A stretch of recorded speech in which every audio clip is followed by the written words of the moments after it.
Welcome to Sara Gonzales Unfiltered. It's a good day. It's a really good day because not only do I have first buddy here, Matt Marsden, BlazeTV contributor, and of course, actor and producer extraordinaire. You can find him at Matthew D. Marsden on YouTube. We also have back in the house our very own Steve Baker, of course, Blaze Media's investigative journalist, and also my very good friend. And I was a little concerned, Steve, because you were gone for so long. I thought maybe the deep state got you. Oh, I was busy.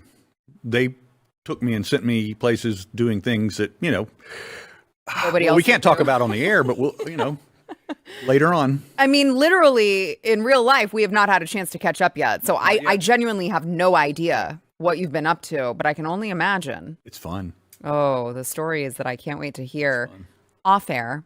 I keep saying if we just kept running the cameras behind the scenes during the breaks. Well, we'd be sued. It would be so good. Well, if you'd have had the camera rolling before we went Yeah. on. Oh, yeah. Just 15 seconds before. Yeah, no, I'm like the amount of times that I have been like, I definitely would lose my job if anyone had ever just heard that. Because I can't even count. It's too much. But I can't wait to find out what you're up to, Steve. I'm glad that you're back here and unharmed. It's good to be back. Yeah, we're really glad you're back. Especially with all of this. Good gosh, the news dump has been insane over the last week, half a week. You've got, Tulsi Gabbard doing this bombshell report of this years-long coup against President Trump. And by the way, they said that they're not done. This was just like the first layer of it that they released with the Obama-Russia hoax. They are not done. Oh, Oh, yeah. That's part of what I've been working on. So they're not done. How deep does it get, Steve? It gets deep. I mean, there's a lot to buttress this, and I will tell you, and I will dispel this rumor. And even some of the Blaze guys are getting this wrong because they haven't heard from me yet because I've been gone for so long. Mm-hmm. But the true reality is that release on Friday was not an attempt by any means to distract from the Epstein file debacle, because that was the biggest PR blunder in the history of mankind. But it had nothing to do with that. It was just they had been working on it. DNI had been preparing this. It went through all of the time, all the clearances that they have to go through with legal, has to go through the White House. It got approved. It got the stamp, and it went out. And if it had been to distract from Epstein, they certainly wouldn't have released it on a Friday. Sure. So it had nothing to do with that. It was in the queue because Tulsi has the DIG, which is the Directors Initiative Group, and that's who that release came from. And we're talking to them right now to get an actual prepared statement so we can release it here on the Blaze. You got it first. Wow. I feel so special. See, this is why we keep having Steve Baker back on. I'm just kidding. We'd have you on either way. But what kind of a person does it make me that I actually get excited thinking about Barack Obama going down for being the treasonous son of a bitch that he is? I genuinely, I'm like, I don't know. What does that say about me? I don't know. I don't mean it with any ill intent. It's just that he meant such ill intent when he was president of this country, when he was doing this behind Americans' backs, that he was concocting some scandal, the amount of people, friends that I'm sure he covered for, while also just totally making shit up and encouraging his intelligence community to make shit up about a political opponent. It's just, it's so maddening that he still, to the left, is like their golden boy. And it just would be so beautiful to see him go down for being the scumbag that, personally, I always thought he was, even when he was a community organizer in Chicago. Well, I think part of the problem, and this goes to what happened with COVID as well, is when it was the lead up to the election with Obama, and this is when I really started becoming political, because I used to see people say, oh, it doesn't matter about Reverend Wright. That doesn't matter. That's not an indicator. I'm like, hang on a second. He was in his pews for 25 years. So either he didn't learn anything, which means he's a idiot, right? And he wasn't there for any, or he might have been there just for show, which is bad. Or he agreed with him. Yep. Which is bad. Yep. Right. So either way, it was Either way. bad. And we were told, oh, no, that doesn't matter. Oh, no, that doesn't matter. Oh, no, the little red, whatever it was, his mum went to, the communist that she was. And all this says, no, you guys are crazy. And that was really the beginning of the gaslighting that came through the 2010s that we had all the way through Trump's presidency. So I think that if you think of TDS coupled with whatever it will mean to take Barack Obama down, that will be so devastating to the left. Like I don't think that mentally they could cope with that because they put him up there. Obama is the savior. And, oh, no, he said that the police acted stupidly. That doesn't matter. He didn't really mean it. Reverend, I didn't really mean it. Bill Ayers, that was nothing. Oh, that house that Bill Ayers had, no, that didn't mean, you remember, I can still remember now off the top of my head all the scandals that we were told were nothing over and over as he marched his way in and then set America back in race relations. Alone, no, just race. He set us back 50 years, that guy. Yeah. He's the worst. Yeah. And that's why I'm just like, I actually would love that for him, for all of this to go down. And yesterday we were talking, Steve, about, is it actually going to happen? We played the AI video that President Trump posted with Barack Obama, throwing him into the slammer in the orange jumpsuit.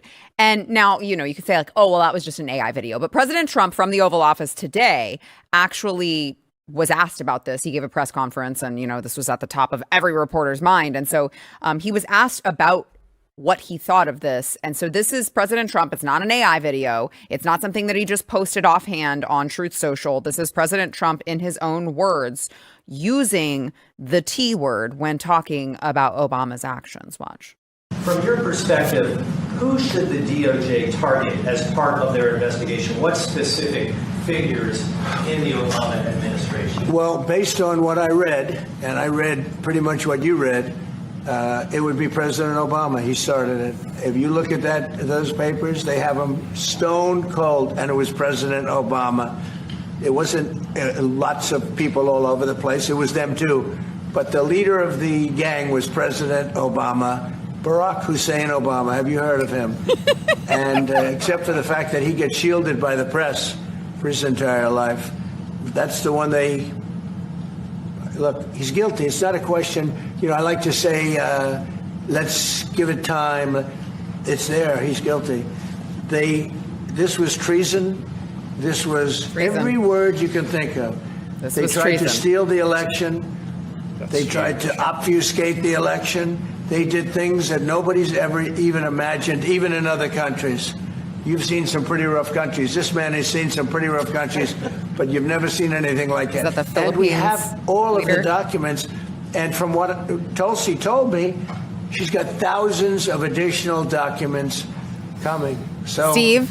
President Obama, it was his concept, his idea, but he also got it from crooked Hillary Clinton. Crooked is a But he said this $3 all bill. along. He said it from the beginning. Dude, do you remember when they called him batshit crazy and a conspiracy theorist crackpot because he said Obama spied on my campaign? He said they were tapping his phones. Yeah, it's like they did it all along. Of course they did it. And he was calling them out day one. They called him all sorts of names because he called them out on this. And he's been right every single time. Now you take into account that he does have a Tulsi Gabbard dredging up all of these actual documents. This is not just speculation. President Trump is not so, I don't know, he would not go out and make this type of a statement. He would not go out and say this is treason. He would not go out and say Tulsi, by the way, has thousands of additional documents that she's going to provide. And this guy is a criminal. He would not do that if he didn't already know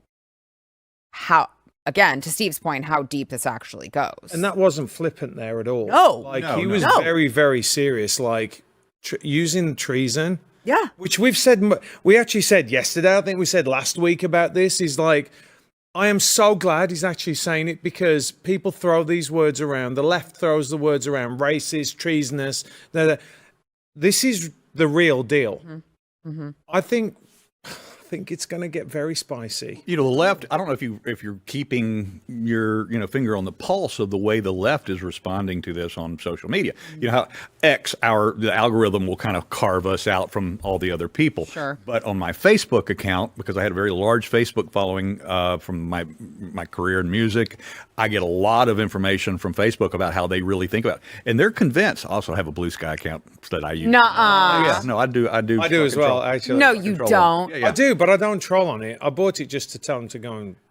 But anyway, I'm sure. But no, but the point is that they are convinced that this is just another QAnon conspiracy. They don't believe it at all. So I'm just sending them the link to the download, because that's the great thing that Tulsi's Right doing. there, yeah. Tulsi doesn't care. She's a warrior. She doesn't. It doesn't matter where the truth takes her.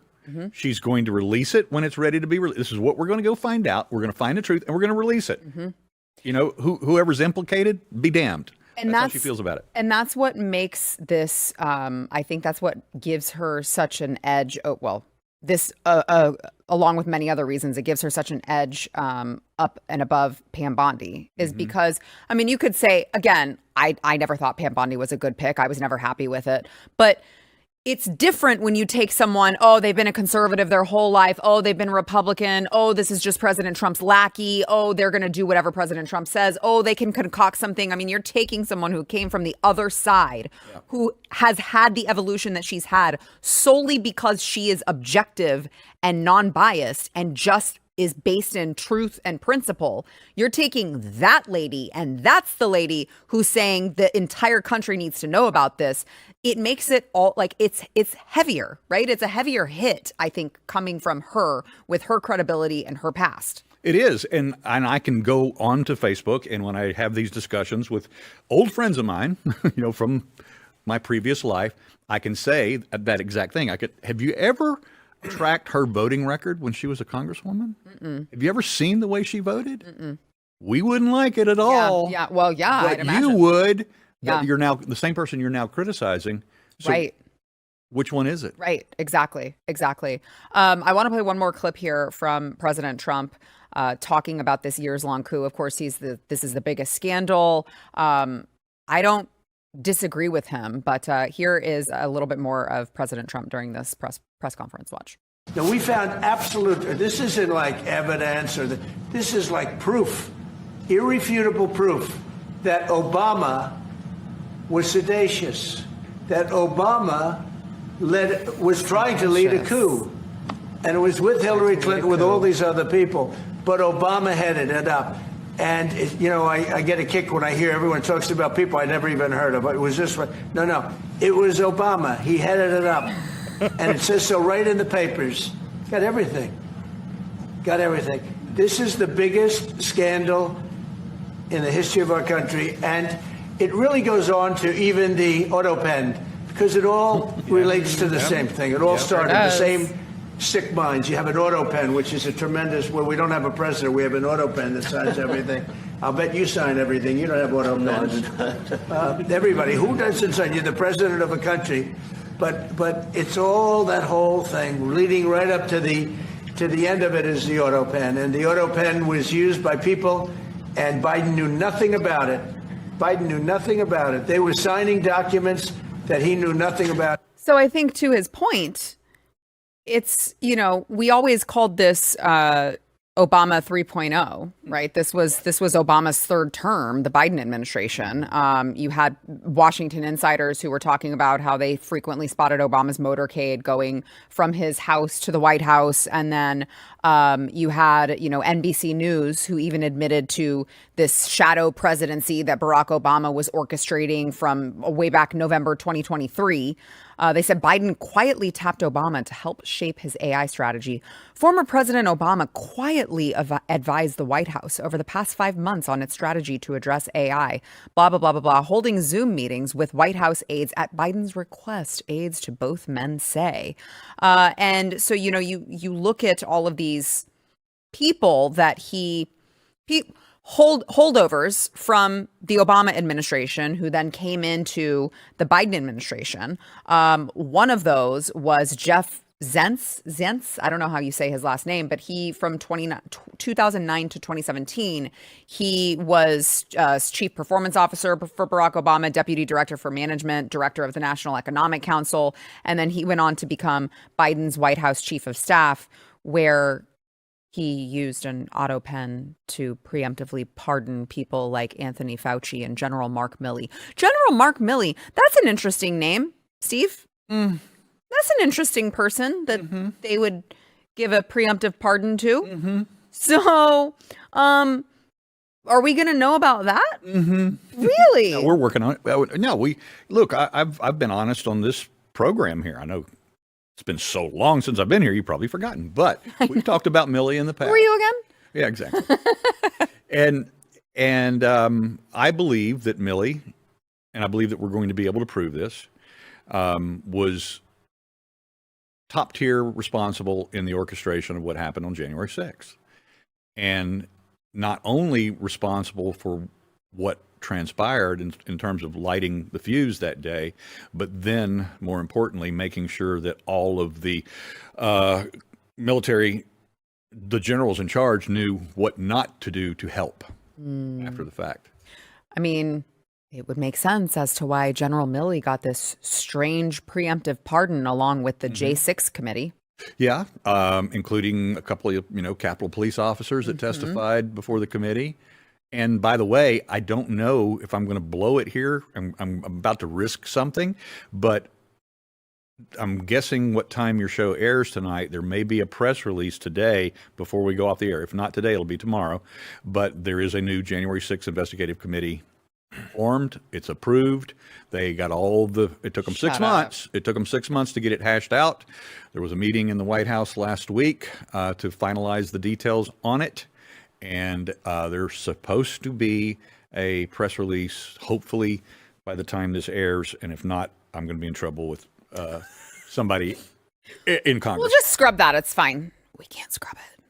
Right. It's fine, Steve. Don't worry about it. No, Steve, he's full of crap. But if there was a press release about the formation of the new committee back on January 22nd, because it was on the 21st that President Trump, new president, newly inaugurated, said to Speaker Johnson, I want a new committee to investigate the unselect committee, as he likes to call it. And Speaker Johnson, yes, sir, right away. Well, Six months later, after much effort to obstruct the process coming from some other people, which I still don't yet have the permission to use their names, is that it was stopped, and now it's worked out, and the new chairman of the committee has permission from White House Chief Counsel to call me if you ever have a problem. Wow. Because this is something that the president wants to see happen.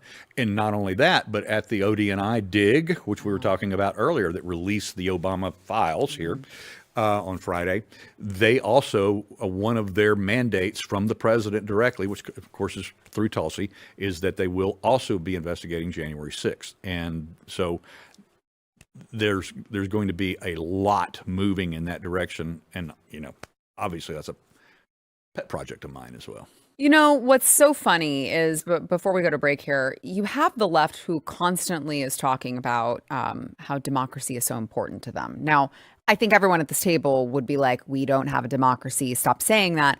But the point is that it's something that we've talked about in the past. The point is that they believe that is the system that we should hold in utmost importance, is a democracy. And all of their leaders, these people that they put on a pedestal, Barack Obama, all of these people that we're talking about, their actions are clearly indicating they hate democracy.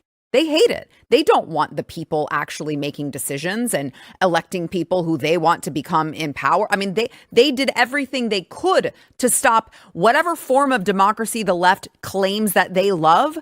Their own people did everything they could to prevent that from happening. And now these people are going to be forced to look in a mirror and say, do I believe what I just said I believed, or don't I?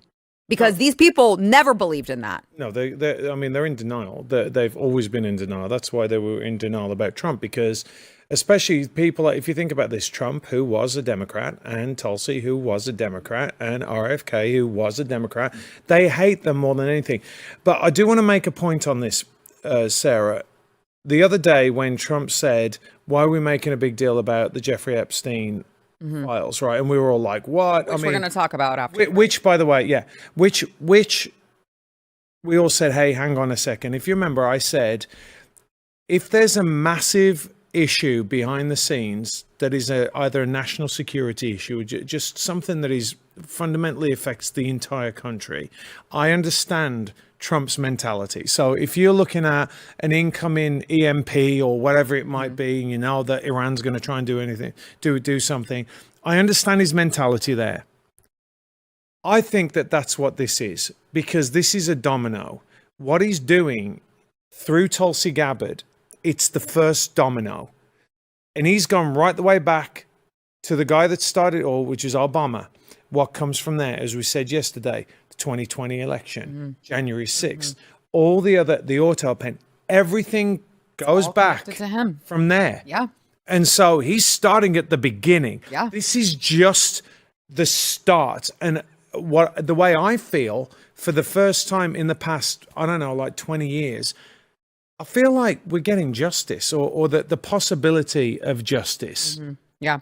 is there. If, again, hopefully Pam Bondi will prosecute, because she's the one that has to make the decision, right, to go after these people. So hopefully she will. Yeah. Well, speaking of Pam Bondi and the AG's office, let's talk about the latest on the Jeffrey Epstein scandal. First, we want to thank our sponsor, Relief Factor. So Relief Factor is there for those of you who live in constant pain. You just think that's your life.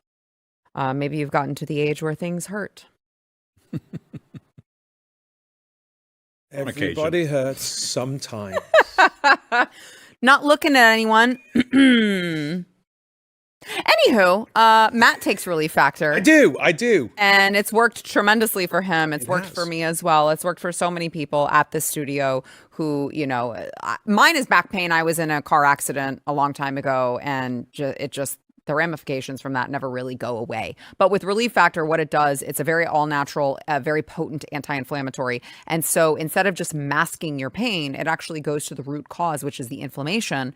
And it totally eliminates your pain. It's not just a mask where, you know, you rub a cream on and it's like, oh my gosh, it feels hot and then it feels cold and then I'm in pain again. It's not like that, okay? So if you are looking to get out of pain, try it. You can try it for less than $1 a day, and 70% of the people who order that package that does not come with all that fruit and vegetables. It doesn't come with that, okay? It's just the package. It's a 3-week quick start. 70% of the people keep ordering that package because it's working for them. So the odds are in your favor. It could work for you. It's also backed by a guarantee. So you've got nothing to lose except your pain. Go to ReliefFactor.com. Get that 3-week quick start over at ReliefFactor.com.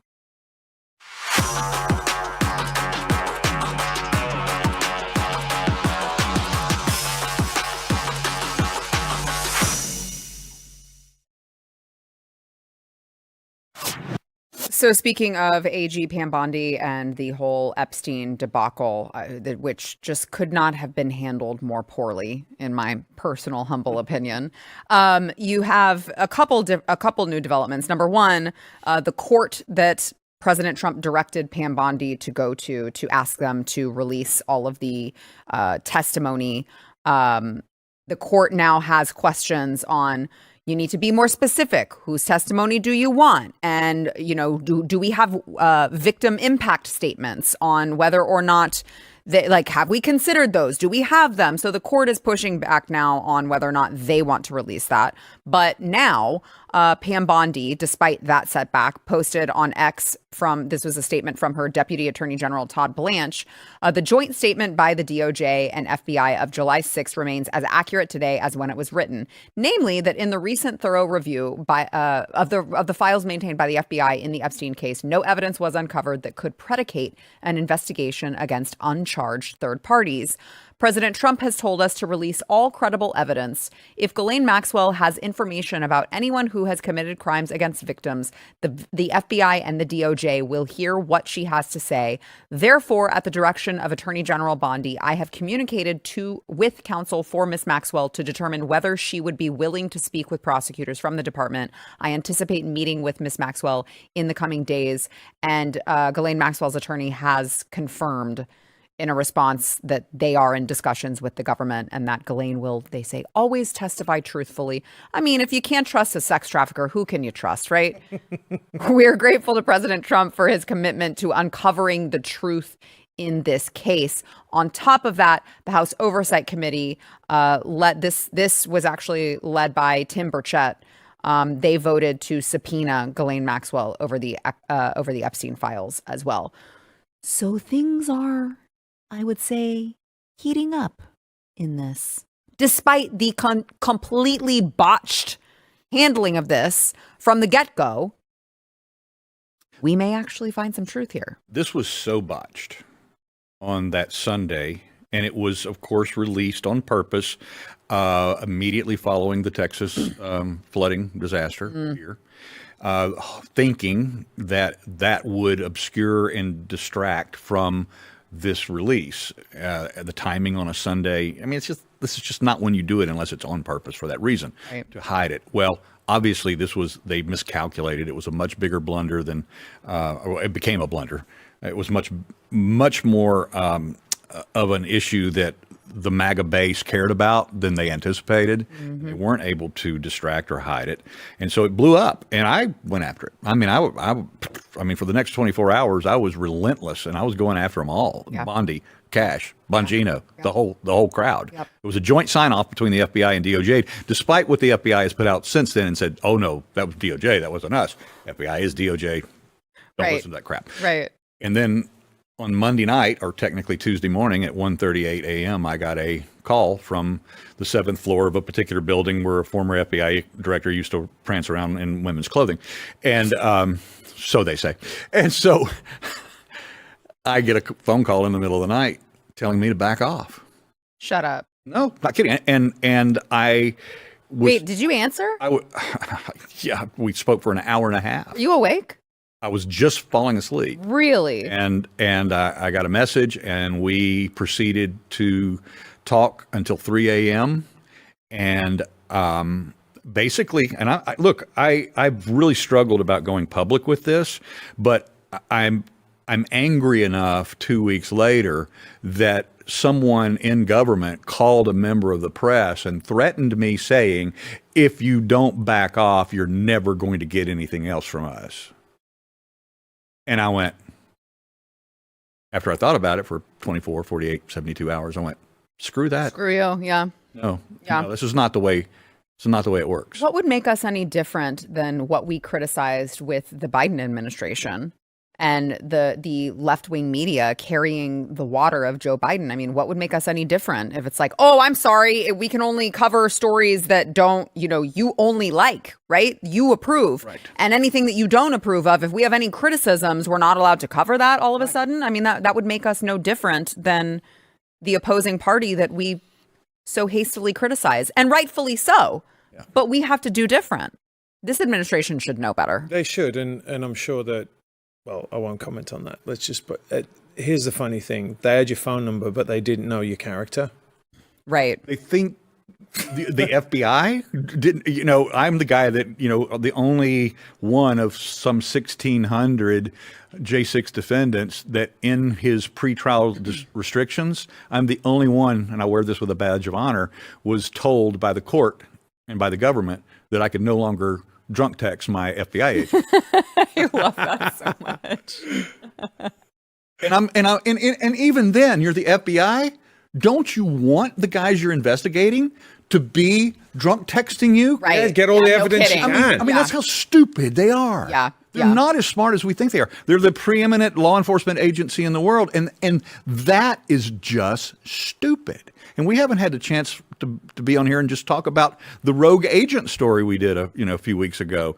I was down in Florida tracking this, and they're not smart. And then after Which is we outed really that, concerning, actually, it's very concerning. At the end of the day, they're still government employees. Right. Well, that's just it. Yeah. Here's what I think, though. Again, let's do a little bit of reading between the lines, right? Oh, you're looking at me like, what are you going to say? I mean, I never know with you guys. I think that, I mean, obviously, if you're looking at chain of title, of what's happened with these files have been all over the place. I mean, the Southern District of New York, it's been a bit of a disaster. The chain of command. Yeah. Yeah. Where all the files are. Where it's all, whether they still exist. Who dealt with them, whether or not someone tampered with them that we don't know, right? Mm-hmm. But if they're talking about going to Ghislaine Maxwell, well, firstly, I'd say check your camera, Ghislaine, right? Make sure that there's not a minute gap, right? Because I'd be like... A lot can happen in a minute. Getting ready in that minute at midnight. But what this could do is it could open up... Because normally you want to get rid of any kind of way of them getting evidence, right? And they did it with Epstein, but they didn't do it... allegedly did it with Epstein, should I say. I mean, But with her... She's alive. She's motivated to spill the beans, right? Because I'm sure they'll probably give her a carrot, right? Mm-hmm. To get out earlier. Well, she wasn't offered a plea deal originally, right? Well, she has every reason to be like, "Hey, you work with me, I'll work with you." Well, and why also, not? she's going to say, "Well, there are no victims and there are no, perpetrators." Like, hang on a minute, right? Because if you don't have a perpetrator, how can you have a victim? I don't understand that. But anyway, she's got every reason to sit down and spill the beans on all these people that just threw her under the bus. Mm-hmm. And she's looking at dying in prison. So you want to get out, Why right? not? If she can get out in 5 years and be protected, because that's what she's going to have to be protected, clearly. It'll be interesting to see where this goes. Because maybe, look... I don't understand how they can't have all the information, but if they don't have the information, this is clearly a way that they can get the names that they need to get for a prosecution. Mm-hmm. I don't understand how you can convict someone when you don't have a perpetrator to a crime. Yeah, well, there obviously were customers in this process. When Epstein was arrested the first time down in Florida, 2006, you've probably seen it. It's publicly available. The FBI statement to Epstein and his attorneys on FBI, letterhead on one of their forms says, as long as he, keeps with the plea deal that they struck for him in Florida, we're not going to pursue any more, charges or problems for Jeffrey Epstein. He's cooperating with us. But what did the charge say on that document? What was he charged with? Child prostitution. He was selling children then. Mm-hmm. That means there has to be customers. Yep. Mm-hmm. Mm-hmm. Exactly. Now, we're probably never going to see that list. And it's probably not even really a list. It's a lot of cases, a lot of case files. Right. There may be somebody who's compiled it in some form or the other. But that treasure trove of information, I don't think the DOJ has it. Well, that's what... That's what I'm kind of hinting at, is that they don't. But who does? Because it exists. Somebody's got to have it. Someone has it somewhere. Yeah, it's just too valuable. It's one of the intelligence agencies. Period. Mm-hmm. I mean, look, that's who controls the database. That's who controls the videos. That's who controls the tons of gigabytes of information about this particular case. And I don't think FBI. I don't think Pam Bondi actually have that. Which would make a lot of sense. I think it would, but it's that. Be that as it may, it still really bothers me that she again had her office build these binders, put a header on the cover, a piece of paper that says Epstein files for your eyes only. Here you go. Push them out in front of the cameras to go get pictures taken of them, knowing that you didn't have anything.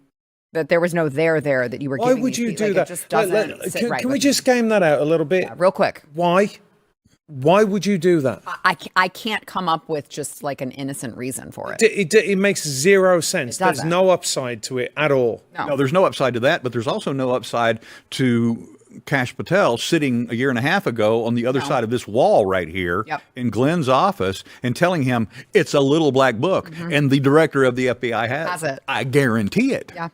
Yeah. And now nothing to say. And now Kash Patel and Dan Bongino look like they're being held hostage at gunpoint in their Fox News interview. Like, he killed him. I don't know what to tell you. He killed himself. That's that. It's just, none of it makes sense at all.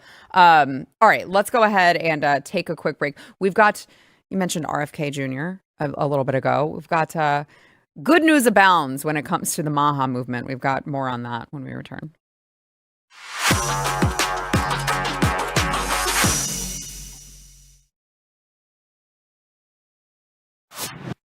Well, Secretary of Health and Human Services, Robert F. Kennedy Jr., just made righted a wrong, which had to do with the Moderna COVID vaccine for children, healthy children. Here is what he had to say. Watch. Hi, everybody. I'm Robert F. Kennedy Jr., your HHS Secretary, and I'm here today with NIH Director Dr. Jay Bhattacharya and FDA Commissioner Dr. Marty Makary. I couldn't be more pleased to announce that as of today, the COVID vaccine for healthy children and healthy pregnant women has been removed from the CDC recommended immunization schedule. Last year, the Biden administration urged healthy children to get yet another COVID shot despite the lack of any clinical data to support the repeat booster strategy in children. That ends today. It's common sense and it's good science. There's no evidence healthy kids need it today, and most countries have stopped recommending it for children. We're now one step closer to realizing President Trump's promise to make America healthy again. Let's go. Listen, I'd like it taken off the market entirely, but you know what? I'll settle for taking it off of the recommended immunization schedule. People don't realize how easy it is to get these stupid drugs on the recommended schedule, and then it's all parents read. All of these pamphlets are put in front of you. You have to get this one and this one and this one. With this one when they're 2 months, this one when they're 4 months, this one when they're 6 months. Oh, by one, I mean it's a combination of like 5 all at once. By the way, good luck to you for your kid to not develop some sort of a, neurodevelopmental disorder, ADHD, food allergies, nothing to see here. Don't worry about it. So anytime we can course correct there, thank God for RFK Jr. And now this comes after there was some controversy on the COVID vaccine being approved by the HHS department when RFK Jr. was on vacation. Robert Malone said, hey, RFK and his chief of staff, deputy chief of staff, Stephanie Spears, who I worked with her whenever I was interviewing RFK, they were both out on vacation when the FDA Spikevax authorization for children aged 6 months through 11 years who were at increased risk for severe COVID-19 disease was made public by Moderna. They were gone. They weren't informed of any of this. They weren't asked of it. They weren't briefed. They weren't read in on this decision. And then when they got back, people were fired. So I'll let you. Are they going to bring Hunter Biden into the NIH, CDC? Because, I mean, he's making crack cocaine great again, right? He is. He says it's very pure. Right. So I would expect that would be an initiative that RFK Jr. would want to pursue. Anyway, no, this is fantastic. My daughter does not like me to talk about her in any way, shape, or form when I do interviews and on the air. But she just had a major surgery a week and a half ago. And I just spent a week with her post-surgery helping because it was pretty major. And it's the direct issue of a neurological thing that she's been dealing with since she was young, very young. And I told her, and I apologized to her, because in 1995, when she was born, she's 30 now. In 95, when she was born, we just took the recommendations. We didn't know. And I told her, I said, Stormy, I'm so sorry. I didn't know back then, but I guarantee you that this is the result of that cocktail of vaccines that you took. We allowed it to happen. Yeah. You know what's amazing about this is it's just, you can imagine that that's the way that they just operated in the government under the last 4 years. Let's just do it ourselves. We'll just put this out. Nobody's really paying attention. I mean, how can you? Well, they're in the back pocket of, Big Pharma and the government, the FDA, the CDC. It's like this incestuous relationship. They float back and forth in between the two places. And the defense contractors and the other bit. So you can imagine, like I was saying, imagine they're like, you know what, let's just pass this. Right. right? Because nobody's really paying attention. Because what were the leftists were too busy dressing up in that bondage stuff and being a woman when you're really a man and all that kind of stuff. I mean, to think that you can get away with that with RFK, like, quick, he's gone. Right. Let's pass a vaccine thing. Right. You're like, are you out of your mind? And by the way, the other thing I love, it's like, when Trump says at the end of his thing, thank you for your attention. Yeah. We were talking Thank about you for your attention to this matter. RFK's like, hi, I'm RFK. We're like, yes. I know who you are. I know. I did think that was funny too. I know when I first watched it, I was like, bro, Everybody we know. knows. Everybody we all know. I did when I very first worked with Michael I'm Caine. your HHS secretary. Like, we Michael- know. Michael Caine came up to me and he went, hello, I'm Michael Caine. And I'm like, of course you are. Like, everybody knows who you are. And I was like, okay, all right. But that was like that anyway. Yeah. No, that's really funny. So listen, we're going to take the wins every place that we can take them. Specifically with this, we still need some retribution for what happened with the COVID vaccine and during COVID, but it's okay. We'll take, if we do baby steps on that, I am totally fine with that. We have got 3.5 years. It's just, I'm sticking. So don't stop there. All right. Matthew Marsden, Steve Baker. Thank you guys. It was wonderful to see you. Coming up, I have got an interview you're not going to want to miss. Hunter Biden actually name dropping the creator of the BidenReport.com. Of course, now he says the laptop didn't even exist. We will talk to Garrett Ziegler when we return.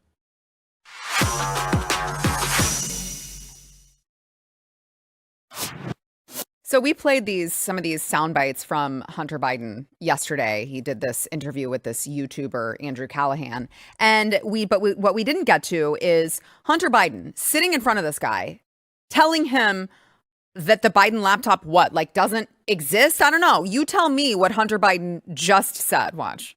But again, I get these discussions where, the laptop really doesn't exist. Wait, but what? So what It's air is it? quotes? Like, you go down these rabbit holes. The laptop? And you do exactly what they say. As long as they say laptop loud enough, often enough, you automatically, and Hunter Biden, Yes. crack cocaine. Yes. That also and, happened.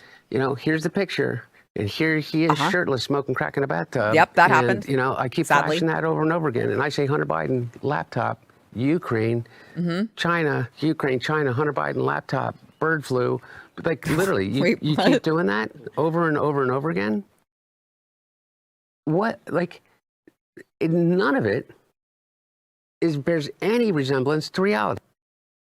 Oh, okay. Well, he went on to talk about the creator of that website, Garrett Ziegler, who he called a Christo-fascist. He said this guy, he lives in like Illinois or Indiana or something. He's an incel. And by the way, the laptop doesn't exist. And I just thought, we should have Garrett on to respond to that allegation. So Garrett, of course, you founded the nonprofit Marco Polo, which you sent me this. I would call it beautiful, Garrett. I hope that you're not upset that I'm not going to call it beautiful because of what's in it. But this is a very polished, these are all of the pictures. I'm going to go really fast so nobody has to see what I've had to see in here. All of the Biden laptop. I mean, all of it. Yes. All documented, yes. All detailed. He says, it's in air quotes, it didn't actually happen. It's a masterclass of logical fallacies. There is the ad hominem attack, meaning, of course, I'm not an incel. I'm a father of 3. Of course, I'm not a fascist. I like the U.S. Constitution. And I don't live in Indiana. I live in Illinois, and I'm very proud to live in Illinois. I live 10 minutes from where I was born. It's very wholesome. My family's been here since 1850. And unlike Hunter, people around here are proud that we live here. Most people in Delaware after this presidency are going to be ashamed of their affiliation with the family. So I'm very content in my own skin. We called it in our research group the Schrodinger's laptop. Hunter, he says it's authentic when it suits his purposes, like suing me. Suing, yeah. But when it is revealing his corruption and crimes, which this book is about, which I'm so glad he brought it in today, it's not real. So just like the Schrodinger's cat argument, we call it Schrodinger's laptop. And he's expecting the uninformed who would subscribe to that pimply-faced YouTube channel to not dig any further. But our book, which is available for free at BidenReport.com and to get a physical copy, our book lays out precisely the who, what, when, where, why, and how. Why would we ever just put together a word cloud? Hunter's whole thing of laptop, Ukraine, China. No. Him and his lawyers, Sarah, have never disputed a single line in this. They've never sued me for defamation because it's totally baked. Yeah, I know that's what drives me nuts. I'm like, hold on a second, Hunter. If that were actually true, if we could just use air quotes and say the laptop as if it doesn't actually exist, you would have been able to get this website. Hunter would have been able to get this website taken down like that immediately if it was all just completely untrue and you were alleging that this was actually true.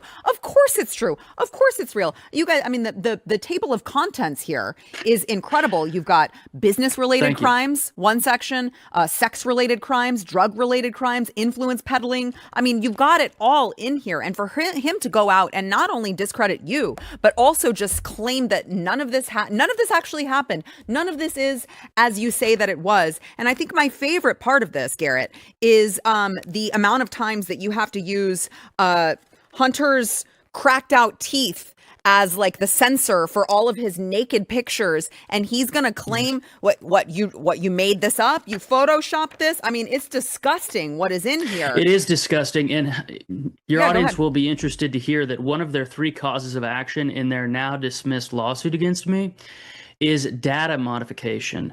They're saying that I committed a crime by covering Hunter's genitalia. So according to his own lawyer's logic, they would have preferred their client be naked in our book. Because we're Christians and we don't distribute pornography, we didn't do that. So he sued us for covering his genitalia. This is delusion at a level most people won't approach. Most people have this thing called shame and a conscience, and it kicks in after a certain amount of time of sinning and denialism. Normal folks stop. That's why in a statement yesterday I said, if you're Joe or if you're Hunter, why don't you just retire to the mountains? You got your 10-year pardon. Be quiet. No one cares. The only reason why I posted in response is because he brought in my family saying that we're these hicks from Illinois and I'm an incel. This guy won't even visit his own children. Sarah, I take care of all my kids. I spend hours a day with them. Hunter won't even FaceTime his daughter in Arkansas. I was the expert witness in his child support case. That's what got them really mad at me. I was retained by the mother of his child in Arkansas to be their expert witness in a child support case, and Hunter lost his mind. And all I want Hunter to do is be involved in his child's life. Instead of doing 3-hour podcast, Hunter should call his 6-year-old daughter. Maybe that's a start, and then we can talk about who's a man. No kidding. Okay, last question, and then we gotta go. Do you know why he just mentioned bird flu at the end of that clip? He's like, Hunter, Ukraine, China, bird flu. It's a classic straw man. Ukraine, China, Hunter Biden laptop, bird flu, like literally.